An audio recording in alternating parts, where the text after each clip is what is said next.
KwaZulu-Natal Police Commissioner Nhlanhla Mkhwanazi has slammed the disbanding of the task team investigating political killings. He alleges that the unit was dissolved under dubious circumstances, with instructions coming from the police minister. So let's take you back and listen into what he had to say during a briefing that he called. I hope you're all feeling good after the whole events that happened in Durban yesterday. You did not enjoy yourself too much, so you're still to focus today. Let me salute my fellow colleagues, the generals and district commissioners that are assisting me in fighting crime in this province, together with my deputies, both from the policing side as well as the investigation. I'm here this morning in order to speak to you about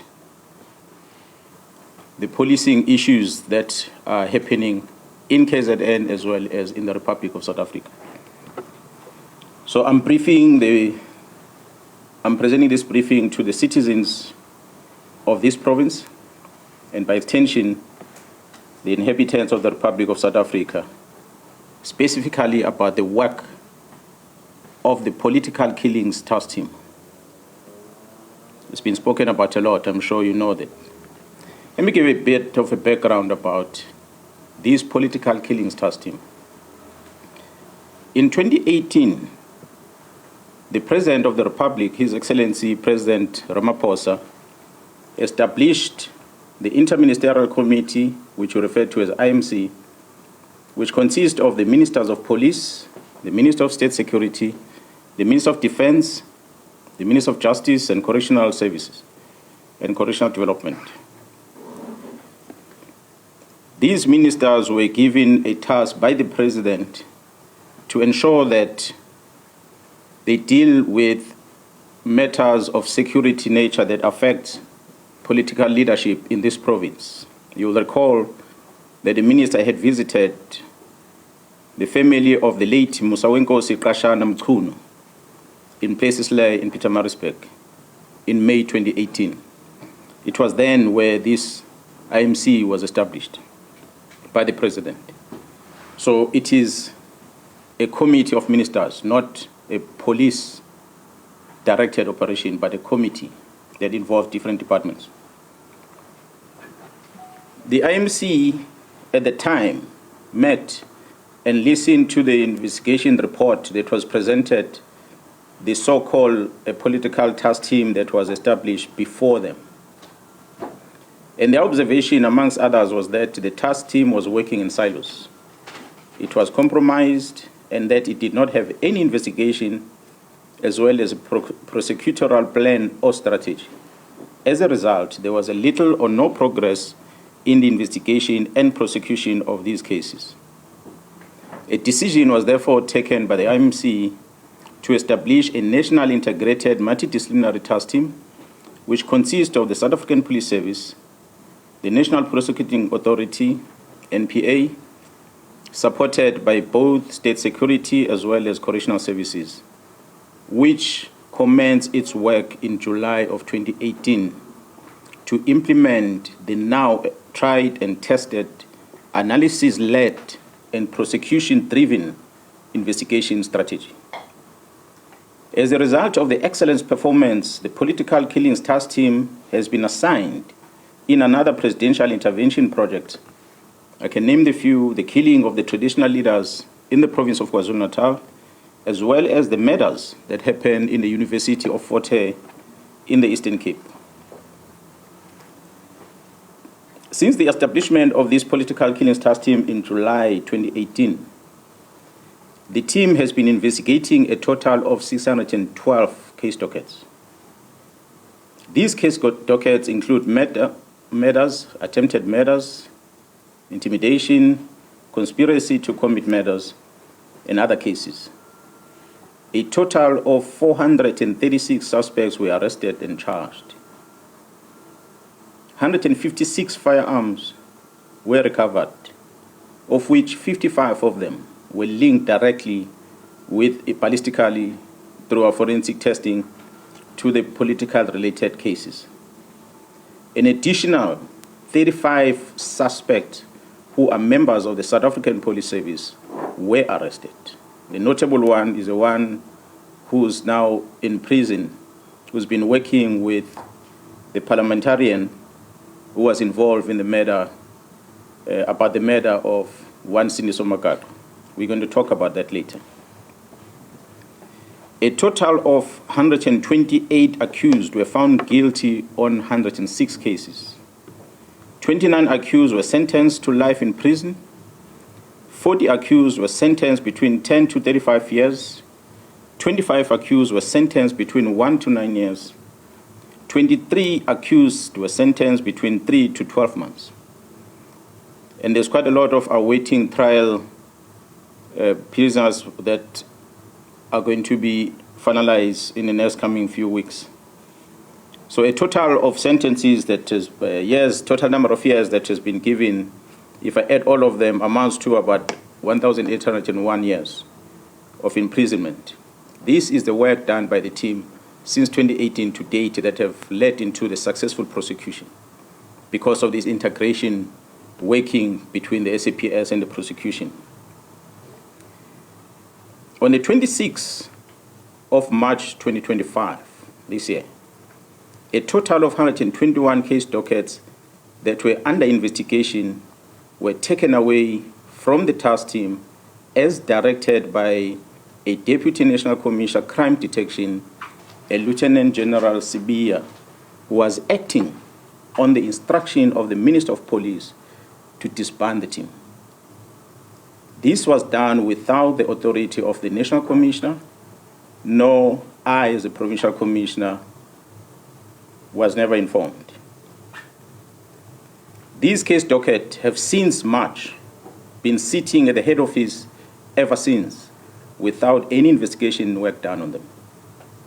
5 of these dockets had already instruction to arrest perpetrators, but nothing has been done because a Lieutenant General Sibiya, being instructed by the minister, or well, executing instruction of the minister, withdrew all these dockets and they're sitting in archive in his office in Pretoria.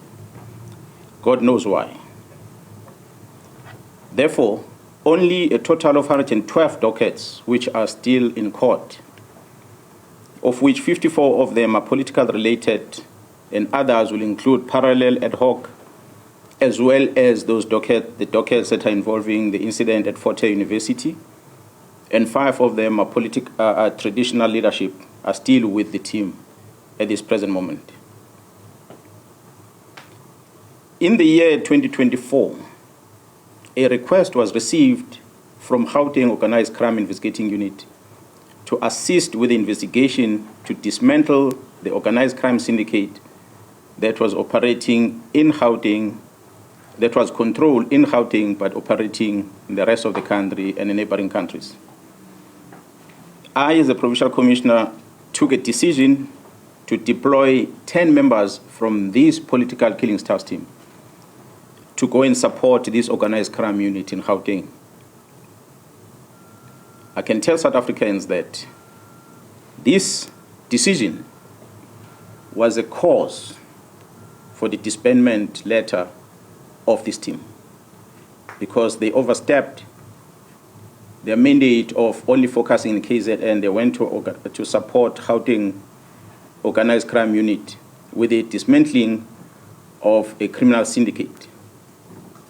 And I can confirm before the South Africans today that the investigation which these members were involved with in Gauteng has unmasked the syndicate. And this syndicate involves, amongst others, politicians who are currently serving in Parliament. The law enforcement officers include the members of the South African Police Service, the Metro Police, and correctional services. They include prosecutors in Gauteng province, the judiciary, and all these are controlled by the drug cartel as well as business people in that province of Gauteng. This act, of course, undermines the criminal justice system in this country. Mr. Brown Mkhwanazi sends a WhatsApp message to myself, Lieutenant General Mkhwanazi, regarding the allegation on the defeating the ends of justice matters which were widely publicized, which involves an incident that happened at the correctional service at Mpangeni in KwaZulu-Natal. Mr. Brown sends this message in September last year, long before the news came out in public about the incident that happened at Mpangeni. He sends this message. In this message that he sends to the Provincial Commissioner, he attaches a police letter and he attaches a copy of the occurrence book, a register that is used at the police station that's supposed to only be accessed by police officers. But Mr. Brown, who's not a police officer, attaches those in his message and he sends it to the Provincial Commission. His word says there is a plot to charge you. Mr. Brown Mkhwanazi also sends a screenshot of a presentation that was made on the 30th of September 2024, a presentation that was titled 2024-2025 Division Crime Intelligence Policies. He sends this to myself, Lieutenant General Mkhwanazi, as a Provincial Commissioner in KwaZulu-Natal. Surely this must have been a classified information where crime intelligence are presenting their policies. But this man has access to that, and he's not a policeman. When asked to share the copy of this presentation through that WhatsApp communication, he responded by saying, General Khan will brief you next week. There's only one General Khan in the South African Police Service, so is one Lieutenant General Sibiya in the South African Police Service. I've never heard of any other lieutenant generals in any other way in the security cluster in the country with the very same names. So I assume these are the colleagues that I know very well. He further wrote on the very same WhatsApp message.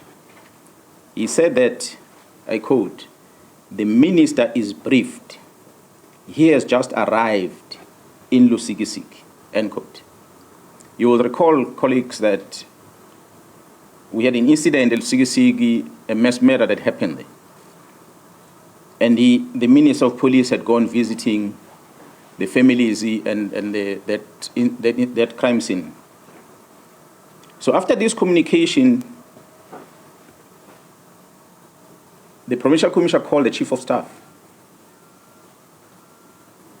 Mr. Nkabinde, the Chief of Staff of the Minister of Police, and asked the Chief of Staff, who is this Brown Mkhwanazi?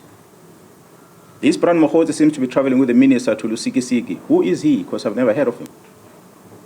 The response from the Chief of Staff was that Mr. Brown Mkhwanazi is an associate of the minister, but is not employed in a department. That's when I got a confirmation about Mr. Brown Mkhwanazi. And I asked the Chief of Staff to send the phone number of this Brown Mkhwanazi, of which he did. It is that number that made me to confirm that indeed the person who's sending me WhatsApp messages is the same person that is called Brown Mkhwanazi and is from Northwest. On the 5th of March 2025, the South African Police appeared before the Portfolio Committee in Parliament. A presentation was made to this Portfolio Committee by the Provincial Commission of KwaZulu-Natal, which included the allegations of an associate of the Minister of Police, Mr. Brown Mkhwanazi. The minister denied on record. Go and Google a visual presentation to the Portfolio Committee on the 5th of March this year, towards the end of that briefing, where the Minister of Police responded and he said he does not know this Mr. Brown Mkhwanazi. He said that in Parliament. However, the minister confirmed that he knows this Mr. Brown Mkhwanazi during a telephone conversation that he had, which was posted on X under the handler at Load Care. This was on the 30th of March, where he confirmed that this was his comrade from Northwest. The conversation between the minister and that lady is available You can go on X and find it on the 30th. If it has been removed from that account, as we finish this briefing, I'll share that with you. The evidence has been found in the cell phone of Mr. Vusimus, also known as Cat Nhlanhla, which shows the communication between Mr. Brown Mkhwanazi and the Minister of Police, Mr. Nhlanhla. As I said, this was the beginning of the closure of the political task team. I've tried to outline some sequence of events. I had said the team left for Gauteng to go and assist organized crime in Gauteng. There was a shooting incident that had occurred in April 2024, where Mr. Swart, a QTech employee, was fatally shot while entering the company premises. QTech has been a long-standing service provider to Transnet. Shortly after the incident, 3 suspects, including a warrant officer, a South African Police Service warrant officer, a detective Tau Pule, were arrested in Johannesburg. During the arrest, weapons that were used in this matter, which was an AK-47 and a pistol, along with cell phones, were confiscated. I must applaud the team in Gauteng who had effected this arrest before the arrival of the team in KZN. It is the challenges that this investigating team of Gauteng encountered that led into the invitation to the KwaZulu-Natal police to go and assist. The KwaZulu-Natal political killings task team arrival, they took these weapons and they went and tested them. So they conducted a ballistic test in order to check whether these farms were linked with that murder and many other murders perhaps that will have occurred in the country. Maybe let me pause on that one and come back into what had happened prior to us receiving the results from the task team, ballistic test result. On the 6th of December 2024, the task team visited the premises of the 2 of the high-profile syndicate, of which one, Mr. Katiso Molefe, was arrested for the murder of Mr. Swart of QTech. During that arrest, unusual activities were observed whilst the team were busy with the operation. These activities included a dispatching of members of the South African Police Service under the command of a senior manager at the head office to go and interrupt the operation that was unfolding. Fortunately, when they arrived there, the members realized that it is indeed a police operation, so they allowed the members to carry out their operation without disturbance. On the 30th December 2024, the ballistic expert issued a ballistic report which linked these firearms not only with the murder of Mr. Swart, but these firearms were linked with a number of high-profile cases. And these cases include very high-profile South African artists that were murdered in Gauteng, which occurred dating back as far as 2021. I'm not going to mention them, but we have them on record. On the 31st of December 2024, the Minister of Police, Mr. Nhlanhla, issues a letter to disband the political killings task team and to suspend the filling of vacancies within crime intelligence. In January, February, and April this year, the Deputy National Commissioner Crime Detection, Lieutenant General Sibia, issued written instructions withdrawing all these cases from the task team to his office. On the 14th of May this year, 2025, the task team arrested Vusi Muzi, who is also known as Cat Nhlanhla, for an attempted murder ×3. I must highlight that This Mr. Vusimuzi Ket Nhlanhla is an individual who was awarded a police contract of over 360 million rand in 2024. An analysis was conducted on electronic communication of this arrested person. This analysis reveals communication between the arrested Vusimuzi at Ket Nhlanhla, Mr. Brown Mkhwanazi, an associate of the Minister of Police, as well as the Minister of Police, Nhlanhla. On the 1st of January, the letter is issued on the 31st. On the 1st of January, 2025, Mr. Brown Mkhwanazi sends a WhatsApp to Vusimuzi Ket Nhlanhla, and it reads as follows, I quote, "I have arranged a meeting for Sibiya and the minister. They must have a solution." And it follows another message. "The task team that came to your house and harassed you have been dissolved. They got the letter on Monday. As we speak, they are bringing all docket to Sibiya."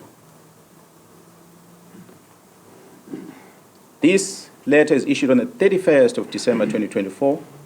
This communication is on the very next day, the 1st of January 2025, where it says the dockets have been called and have been sent to Sibiya. Yes, we know the dockets only were sent to Sibiya in March this year. Further analysis of the chats indicates that Vusimuzi Ket Nhlanhla is financially supporting the Minister of Police and Mr. Brown Mkhwanazi's political endeavors. This is supported by the evidence of conversation and the proof of payments of guests for January 8 traveling cost and the Ghana dinner in Cape Town, which was done in 2025. The proof of payment, we have it. As I said, we're going to share with you where Mr. Nhlanhla is sending this proof of payment to Mr. Brown Mkhwanazi. On the 2nd of January 2025, at about 10:05 in the morning, Vusimuzi Ket Nhlanhla receives a copy of the letter of the disbandment of the political killings task team from Mr. Brown Mkhwanazi, who is an associate with the Minister of Police. I pause to remind you that this is the very same Brown Mkhwanazi that the Minister of Police had denied in Parliament and later confirmed to be his comrade but not involved with police matters. But he's sending this communication. That's what we have discovered through the investigation. On the 14th of January 2025, Mr. Brown communicates with Mr. Vusimuzi Ket Nhlanhla as follows, I quote, "Sure, don't forget to work on your invoices." On the 15th January, Mr. Vusimuzi Ket Nhlanhla responds with a screenshot of an invoice that he has submitted to the South African Police Service, which I guess was due for payment on his contract. On the 26th of January 2025, Mr. Brown Mkhwanazi sent a message to the Minister of Police, Nhlanhla, which reads as follows, I quote, "The guy of the funding in bracket 20 is also in Joburg from Tuesday. He is the one I said has a 3 billion contract with SAPS." Close quote. Open quote, again another message. "I am also meeting with the DNC and the COS today." Now, in the abbreviation, the DNC in the South African Police Service is referred to as the Deputy National Commissioner, and the COS would be, in this regard, the Chief of Staff. He says, "I'm also meeting with the DNC and Chief of Staff today in Durban for finalization of Khumalo and General Mkhwanazi's matter." Close quote. Another message reads, "DNC is waiting for the Chief of Staff here. This is very significant." Close quote. This is extracted from the communication of the arrested person. So we ask ourselves a question. Is there a theory of conspiracy targeting senior officers involving the Minister of Police in this country? On the 31st of December, we have seen Mr. Brown Mkhwanazi sending the following message to the Minister of Police, which reads, Minister, I'm going to get the case number and the judgment for you. Now we got something proven by the court. It is a matter now which either Sibia or the minister can charge Khumalo and apply Rule 9 of the disciplinary regulations of the South African Police Service. It took the Constitutional Court to release a man who was sentenced to life imprisonment through a forced Section 204 confession. Imagine, Comrade Senzo, after 30 years of democracy, having this kind of policing. The good thing now is that these are not allegations, but a court judgment. This is extracted from a conversation that Mr. Brian Mkhwanazi is sending to the Minister of Police. On the 13th of May this year, the contract of Vusumuzi Nhlanhla was cancelled by the National Commissioner of the South African Police Service. On the 14th of May this year, Vusumuzi Nhlanhla sent a message to Brian Mkhwanazi, which reads, I quote, "Morning, just to let you know that my contract was cancelled yesterday, and I see you've been ignoring me and promising me things that never happened. Luckily, took screenshots of every conversation just in case something like this might happen. I'm taking all this to media and some to court on Friday when I do the interdict." Close quote. On the 30th of May 2025, the Investigative Directorate Against Corruption, which is referred to as IDEC, requests the exhibits from the cell phone of Vusumuzi Nhlanhla from the political killings task team, and they download the content of the cell phone. IDEC is a unit that was established to deal with corruptions in the country. We don't know what is it that we're investigating for them to come and ask for these cell phone downloads. On the 25th of May, on the 30th of May, I beg your pardon. On the 25th of June this year, the project coordinator of the political killings task team is arrested by IDEC. A dramatic arrest. A dramatic arrest. On the 26th of June 2025, the accused, Katiso Katie Molefe, who was arrested by the very same task team, was granted bail. Guess that one went under the radar. The work of the organized crime in Gauteng, supported by the political killings task team, has indeed been compromised. The disbandment of the political killings task team was influenced by the sterling work that they performed in Gauteng to uncover the criminal syndicate, which involved some members of the criminal justice system operating in Gauteng province, and not because of what I presented earlier, which was the work they did in the province of KwaZulu-Natal.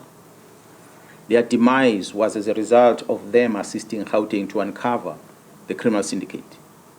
Despite all these challenges, we acknowledge and appreciate the resilience of the members of the political killings task team. The political killings task team remains operational, albeit its attempt to disrupt its work to protect and serve the inhabitants of the Republic, as enshrined in the Constitution under Section 205, subsection 3 of the Constitution of the Republic. The political killings task team remains operational. Therefore, we have embarked on a process of registering a criminal investigation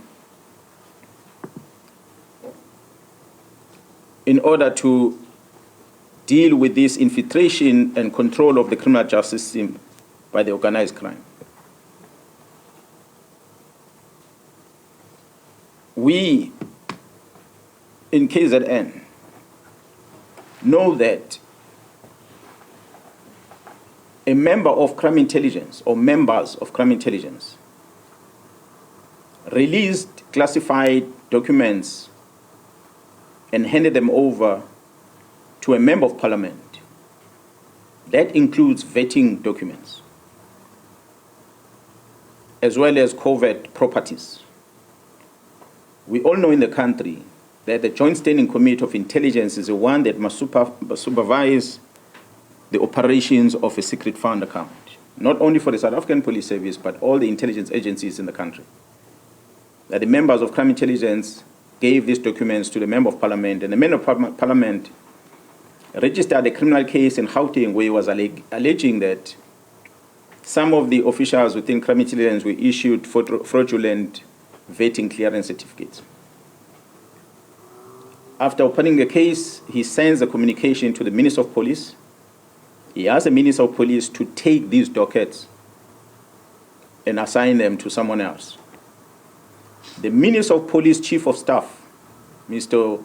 Nkabinde, wrote a letter to the head of the NPA newly established unit, which is referred to as IDEC, Investigating Directorate Against Corruption, to investigate these cases. These are allegations of a manipulation of a vetting process, not a state capture, not corruption. But IDEC receives this communication from the Minister of Police to take these dockets, and IDEC does exactly that. They go and take these dockets and they investigate them. I wonder whether is this what the unit IDEC was established for? The Minister of Police invited and facilitated the peace talk between myself, the Provincial Commissioner of KwaZulu-Natal, and the Deputy National Commissioner, Lieutenant Jairus Beer, in his office, in his house, State House, official residence in Pretoria. The purpose of the invitation was to try and create peace between myself and the Deputy National Commissioner. It was unprecedented. I've never seen in my life. The National Commissioner was present, but he just kept quiet because it was not his meeting. The Minister of Police felt that he must make me and Jairus Beer to find peace. Surely, there can never be peace between a criminal and the police officer.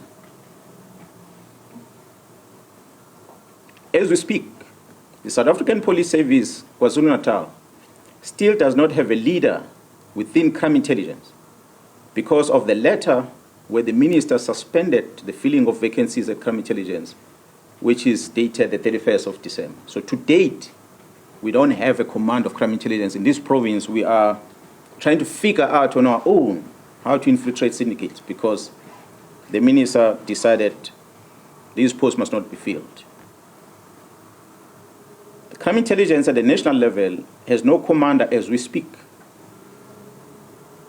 And we must thank the magistrate who made the ruling that went beyond what the charge sheet against the accused is about, which the members were charged on HR-related matters that dealt with filling of vacancies.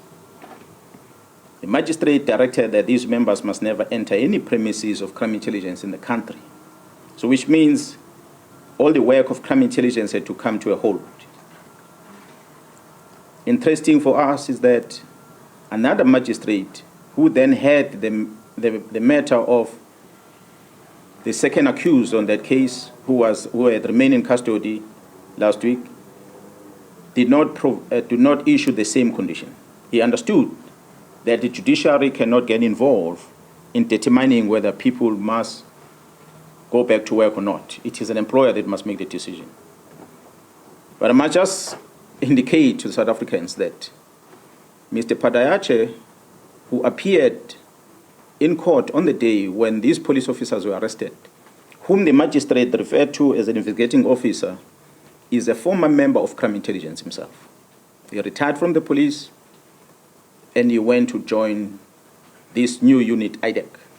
He is now referred to as a lead investigator with no qualification, no investigative experience at all.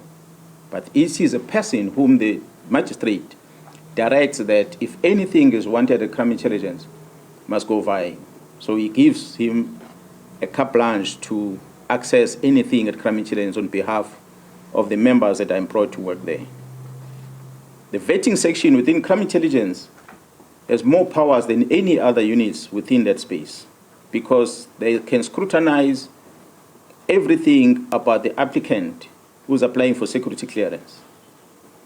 And they can manipulate that security clearance process for their own benefit.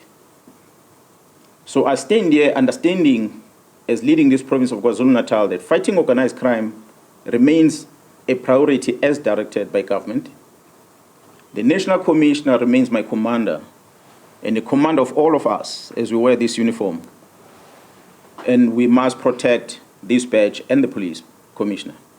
I call on all men and women in law enforcement, the South African Police Service and Metro Police to stand up and protect our people.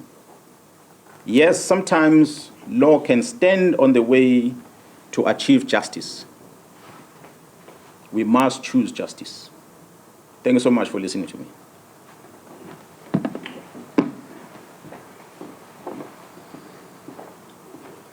Thank you, colleagues. That was the brief from the Interministerial Commissioner. We are going to share this with you to look at the numbers and stuff later on, after this briefing. Now it's time for you to ask questions related to this. Let me see by the show of hands. And with this one, we are doing only one round. And we are done. I've got 3 hands already. Jason, you go first. Thank you so much, Jason Tati from UNCA. General, thank you for the comprehensive update.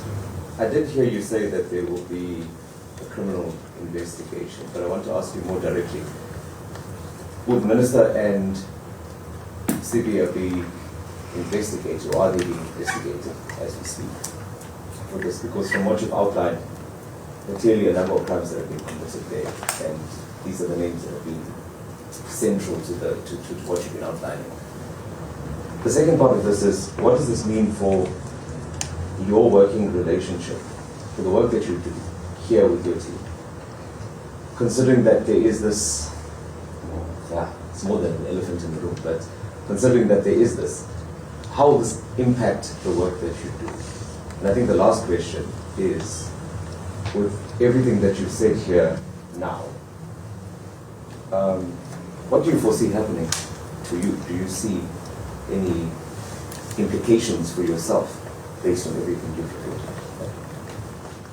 reported? Thank you. I'll take one. I will answer to each one of you. I'm a police officer who understood the task at hand. When I joined the service, it was my resolve to make sure that I deal with criminals head on. Hence, I had chosen a career within the combating side of policing. That's what led me to work in the units that I worked for over time. Yes, I've been a provincial commissioner, and I'm still a provincial commissioner, coordinating different type of policing operations in this province. And I've been involved with a lot of operations in the country in the past. And I understand that at this present moment, the war that we are facing is so serious that it deals with high-level senior officers within the criminal justice system. Therefore, it is important for us to go into a combat mode. It is important for me to make sure that I take on the enemy directly. So when you see me and you see this management and you understand that we have hard-working men and women, not only in KZN, but across the board in the country, who doesn't like crime, who doesn't like these criminals. I, fortunately, am a citizen in this country. My families are spread across different provinces. So it is my duty and the fellow police officers to protect them. So I'm not going to surrender their freedom. I'm not going to surrender their safety to anyone. So I will die for this badge. I will die for them. So I will fight this fight until the end. Wherever the end is, we will fight. We're not going to stop. We've got family members, brothers and sisters, we've got children that are exposed to drugs. This drug cartel, which includes a group in Gauteng that's operating in Gauteng as their headquarters, are importing these drugs from abroad, South America in the main, through this port of Durban, amongst others, to Gauteng, and they process them in Gauteng. And from there, they distribute this drug all over in the country as well as other countries. We've been involved with a lot of shooting incidents in KZN, especially at Tinanda. As we're engaging with these youngsters, we're doing analysis, and we're realizing, yes, they might be ill-disciplined kids, but their behavior is encouraged by the substance that they take. It gives them courage to kill, it gives them courage to rape, it gives them courage to murder. And if we take away this substance, they will become good citizens. They will become good kids. So therefore, we need to get rid of drugs. Now, we understand when we fight with the drug cartels that have controlled police generals, have controlled prosecution and judiciary, it's not going to be a small game. So unfortunately, some of us have to sacrifice. We've reached a stage where we are sacrificing for the good of the South Africans, for the children of South Africa, to be free from drugs. So I do hope that the authorities that have been briefed about this will take necessary action in dealing with it. As a police officer, I cannot turn a blind eye when I see a crime being committed. That's why I mentioned that. We are already working with the prosecution, working on case dockets for those that took a decision to stop the investigation. So we have to investigate to establish, because this new administration came into office last year. This IMC that was established by the president has been in existence before the new government. Ever since the new government took over, to date, there's never been a briefing given by myself, nor my management. I believe nothing done by the provincial, the project leader, which is Jara Kumalo, who's now arrested. I cannot talk much about my boss, but us, as people who are running on the ground, we have never given a presentation to the Minister of Police about the work, the successes that I presented of this political killing task team in this province. So for a decision to disband it, we are 100% sure after evidence collected that is informed by the work that they were doing in Gauteng, which the work they did in Gauteng was affecting the people that are closer to the people that are closer to our executive authority. So our investigation is going to be that wide. We're going to uncover anyone had a role to play. There are people that refer to themselves as whistleblowers. The strategy that is being used is to make sure that they taint the image of a person in a public space. They talk bad about you in the public space. For a member of parliament to come and talk about the procurement of facilities of crime intelligence, which is a covert thing, which is something that should not be in a public space, is not been questioned by anyone.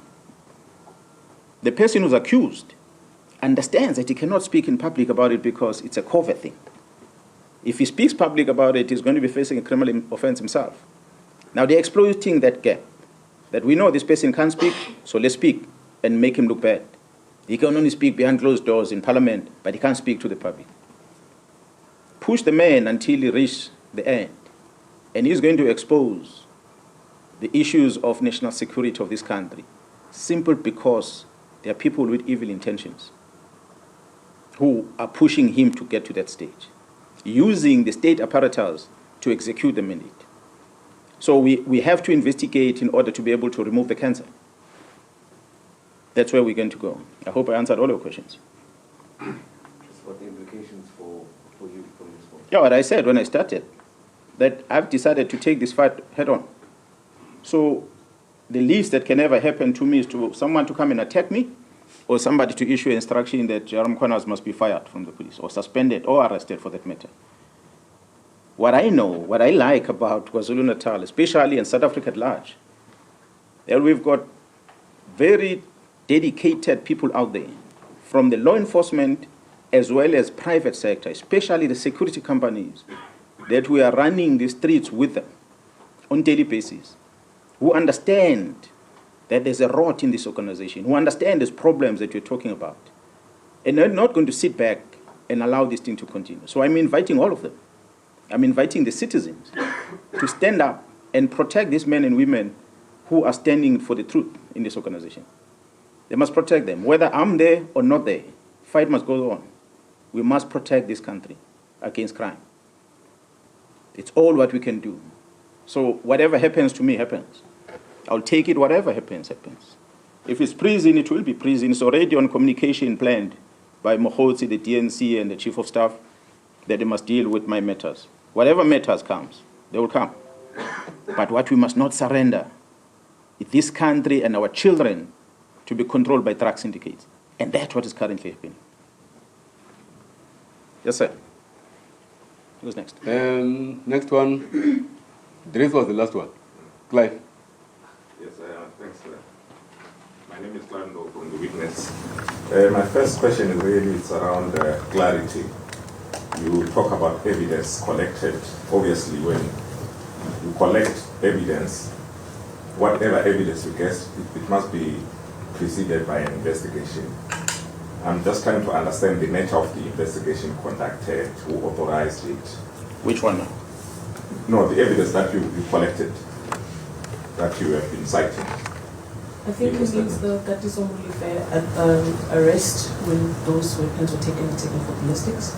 Is that what you're referring to? No, my understanding is that there is pieces of evidence that confirms kind of a conspiracy theory against you, and you are citing pieces of evidence.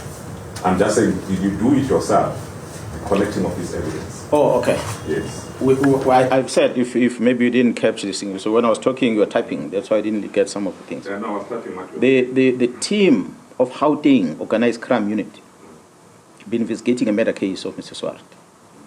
And they came across problems. I'm not going to elaborate what the problems are, which made them realize that they need support from elsewhere outside Gauteng. Because there are some senior officers that are in close communication with their targets. Hence, they came to me, and I dispatched the team to go and assist them.